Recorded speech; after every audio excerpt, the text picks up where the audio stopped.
แต่ก่อนถ้าได้น้ำประปาบ่มีผลกระทบหลายอย่างหั่นแหละก่อนมีน้ำประปาหั่นบ่แต่บ่ทันได้น้ำประปาหั่นมีผลกระทบแบบไปตักน้ำไกลแล้วก็ยุ่งยากบ่อันรักษาสุขภาพนั่นแหละมันเปื้อนกินน้ำเปื้อนน้ำบ่สะอาดพาให้เป็นพยาธิ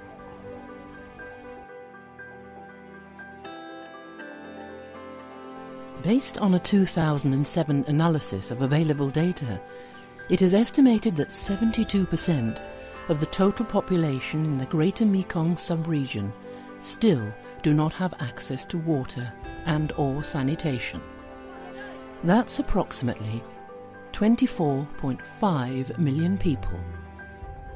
Climate change is also expected to pose increasing pressures on water resources. UN Habitat is committed to changing the course of this reality and helping people to improve their lives. ต้องโครงการมานี่น้ำเฮาตั้งอันโครงการในนี้แหละยังบ่มีเพราะมีแม้ยังบ่มีโครงการนั้นไปหาขุดน้ำจากกลางไห้กลางหน้าไปเลยหาบน้ำมาแต่โดยแต่ฮู้ไปแล้ว Through the Mekong Region Water and Sanitation Initiative, also known as Meek Watson, UN Habitat has worked in Cambodia, Vietnam and Laos to improve the sanitation and water provision in small towns. The project set out to provide 90,755 additional people with sustainable access to safe drinking water and 222,810 people with sustainable access to improved sanitation. And the results of the project have far exceeded anyone's expectations. นี้ถือว่าเนื่องจากสิมีผลสำเร็จก็อิงใส่มีการร่วมไม้ร่วมมือจากทางรัฐบาลหรือว่าชุมชนและหัวหน้าน้ำประปาของเมืองโครงการมีส่วนร่วมระหว่างภาคโครงการกับชุมชนและรัฐบาลมีส่วนร่วมนี้เนาะมันมีคุณค่าสูงอยู่บนว่าประชาชนเมื่อเขาออกให้งานเขาจะรู้ว่าโครงการนั้นเป็นของเขาเองเนาะเขาจะปกปักรักษาสวยบ่อนใดมันเป้เสียหายสำรุดเล็กๆน้อยๆเขาก็จะมีส่วนร่วมปกปักรักษานำพวกเฮาเนาะเจ้าบทบาทยิ่งใส่เฮาได้มีการเฮ็ดเวียกร่วมกันสามัคคีกันพากันเฮ็ดขุดคลองท่อน้ำประปาซอยกันหลาย Meek Watson promotes pro-poor water and sanitation governance, water conservation and demand management, integrated environmental sanitation, income generation for the poor through community-based water and sanitation services. โครงการ UN Habitat นี่เพิ่นได้ช่วยให้วิตความทุกข์ยากคือหนึ่งผ่านมานี่เฮาก็เมาตัวจริงก็หาบน้ำขึ้นคอหั่นแหละสองมาก็ทายอยู่ไปอยู่ลง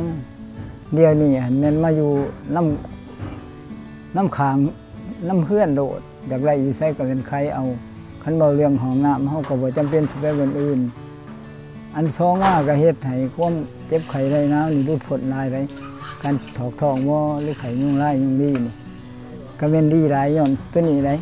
นึงเฮาได้น้ำสะอาดน้ำประปาเพิ่นก็กันมาบ่แม่นว่าสิน้ำแบบในเซเฮานี่แหละแม่นอยู่เฮาเพิ่นมียาขาสองมาห้องทายมันก็บ่มีการเปื้อนในบ้านเพื่อนเนาะแล้วก็3มาก็เลี้ยงเป็ดเลี้ยงไก่อิหยังก็แม่นอุดมสมบูรณ์เหมาะเฉพาะในครอบครัวหั่นน่ะเฮากินพอใช้ได้เฮาได้เลี้ยงสัตว์ปลูกพังแหนมีหายหาบมาแล้วก็พอได้เสียค่าน้ำค่าไฟอยู่นี่เด้ซื้อกินซื้อยา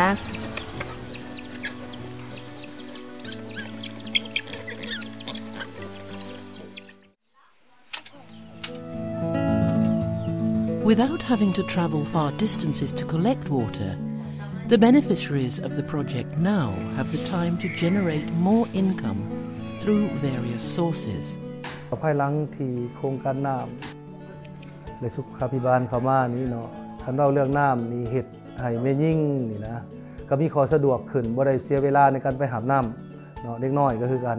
ก็บ่ทุกข์บ่ยากในการไปตักน้ำตักในเฮ็ดให้สะดวกสบายขึ้นเนาะชีวิตการเป็นอยู่ก็ดีขึ้นเวลาในการไปตักน้ำก็ลดลงเนาะเฮ็ดให้ไปเฮ็ดเวียกอื่นได้ได้เรียนรู้หลายอย่างเกี่ยวกับการรักษาน้ำสิ่งแวดล้อมที่สะอาดเนาะนักเรียนได้เรียนรู้หยังได้บ่ได้เรียนรู้เกี่ยวกับการรักษาอนามัยเรียนรู้รักษาน้ำที่สะอาดไว้ดื่มไว้กินไว้ใช้เนาะของโครงการสัตยาสัยที่เพิ่นมาลง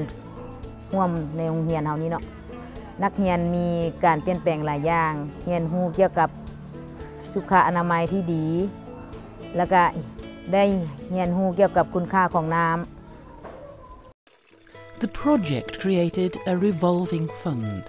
to financially support those who did not have the resources to connect to the water supply or build a latrine.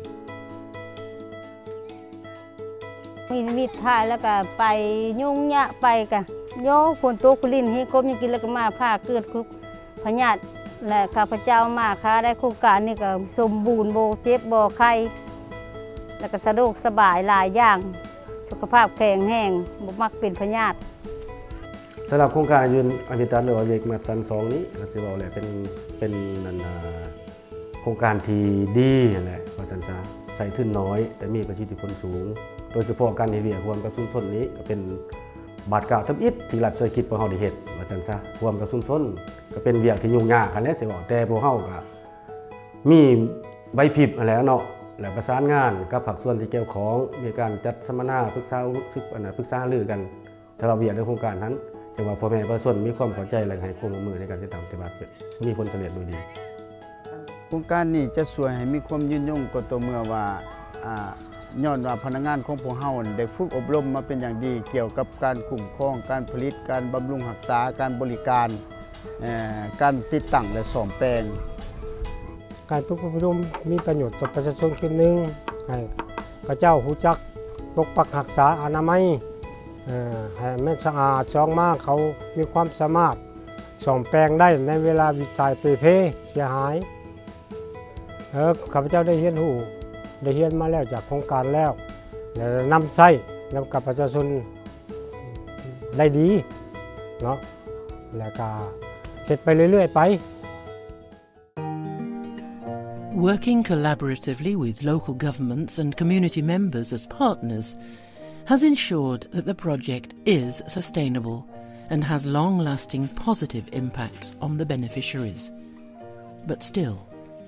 thousands are left without these basic human services,